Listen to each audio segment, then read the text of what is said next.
दो बेटियां, आशीर्वाद या अभिशाप। लगातार दो बेटियां हो गईं 2 साल के अंतराल में। सच कहूँ तो मैं खुश नहीं थी। मेरे सपने अधूरे रह गए। मेरा सपना था कि एक बेटा भी मेरे गोद में खेले, मगर मेरे अच्छे पति ने जब कहा 2 बेटियों को ही हम पाल पोस कर काबिल बनाएंगे। स्नेहा, क्यों बेटे के लिए तरस रही हो? आज के इस महंगाई के ज़माने में 2 से ज़्यादा बच्चे होना भी देश के अहित में है। वैसे ही देश में जनसंख्या बहुत है। 2 बेटियों के बाद अगर एक बेटा हो गया तो तुम्हारा ध्यान भी बेटे की ओर ज़्यादा रहेगा, जिससे बेटियां स्वयं को तिरस्कृत महसूस करेंगी, और मैं ऐसा होने देना नहीं चाहता। हमारा छोटा परिवार सुखी परिवार। मेरे पति की बात मुझे कुछ हद तक तो समझ में आ गई, मगर मन में एक अधूरा ख्वाब रह गया। हम दोनों ने मिलकर दोनों बेटियों को अच्छी शिक्षा और अच्छी संस्कृति से अच्छा व्यक्तित्व दिया। बड़ी बेटी डॉक्टर बनी तो छोटी बेटी इंजीनियर। बड़ी धूमधाम से दोनों बेटियों की अच्छे लड़कों से शादी भी की। बड़ा दामाद डॉक्टर है तो छोटा दामाद इंजीनियर। दोनों बेटियों को ही अपना मनपसंद जीवन साथी मिला। हम बहुत खुश थे, इसलिए खुशी से जीवन बीतने लगे। मेरे पति ने जो भी संपत्ति हमारे पास थी दोनों बेटियों में आधा आधा बांट दिया।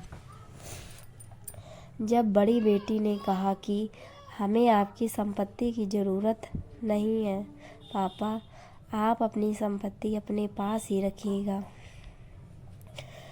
तब मेरे पति ने जवाब दिया, हमारे घर के तुम ही तो वारिस हो। हमारे बाद हमारी संपत्ति की देखभाल तुम दोनों बहनें ही तो करोगी। बेटी ने कहा,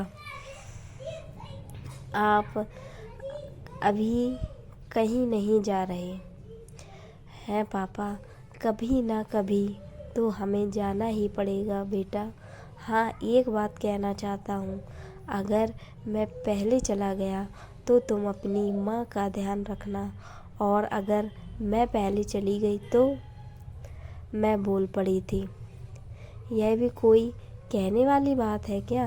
मम्मी पापा, आप लोग ऐसा क्यों कह रहे हैं? आप दोनों की देखभाल करना हमारा कर्तव्य है, कृतिका ने कहा।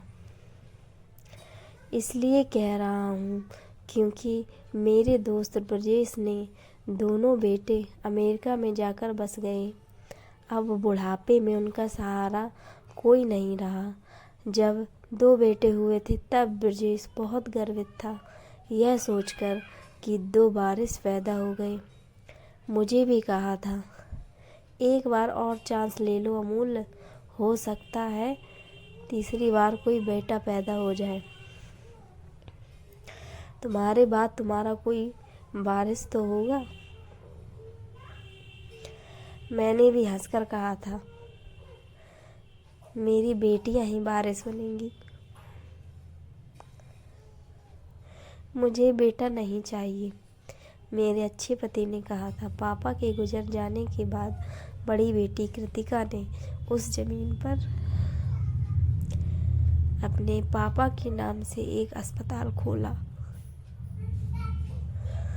जो जमीन पापा ने संपत्ति का बंटवारा करते समय उसे दी थी, अस्पताल का नाम अपने पापा के नाम से अमूल्य आरोग्य केंद्र रखा। छोटी बेटी अमृता के नाम से उसके पापा ने अपना मकान कर दिया था। अमृता ने उस मकान में बच्चों के लिए निःशुल्क स्कूल खोल दिया और स्कूल का नाम मेरे नाम से स्नेहा विद्यालय रखा। दोनों बेटियों ने माता पिता का नाम अमर कर दिया। आज मैं अपनी बेटियों पर गर्वित हूँ। मेरे मन में अब कोई अधूरा ख्वाब नहीं रह गया। कौन कहता है कि केवल लड़के ही वारिस बनते हैं, लड़कियाँ नहीं। जहाँ पर कृतिका और अमृता के पापा आज हैं, वहीं से देखकर गर्व से उनका सीना चौड़ा हो रहा होगा, यह सोचकर कि मेरे बाद मेरी बेटियों ने हमारा नाम ऊंचा रखा है, जीवित रखा। बेटियों ने अपने कर्म से मेरा दृष्टिकोण ही बदल दिया। बेटा न होने का मन में अब कोई भी क्षोभ नहीं है।